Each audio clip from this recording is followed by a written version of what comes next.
Oil price crisis dahil sa tensyon sa gitnang silangan, ilan sa mga tinalakay ng mga kababaihang lider ng ASEAN Interparliamentary Assembly. RH12 Milky Rigunan, ibalita mo yan manang Milky. Hinimok ni House Speaker Faustino D. III ang women parliamentarians sa Southeast Asia na itaguyod ang mas malalim na pagbabago at isulong ang tunay na kakayahan sa pamamahala.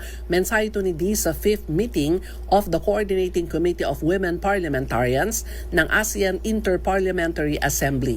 Ayon kay D, mahalaga na ang pagbabago ay dapat lumikha ng tunay na oportunidad para sa kababaihan na manguna at pakinggan ang tinig ng marginalized. Iniugnay din ng House Speaker ang pagiging leader ng mga kababaihan sa matatag na institusyon at pangmatagalang kapayapaan sa Southeast Asia. Narito si House Speaker Faustino D. III. The Philippines stands ready to work with you, to listen, and to serve. Mabuhay ang WIPA. Together, let us build a peaceful, prosperous, a people-centered ASEAN.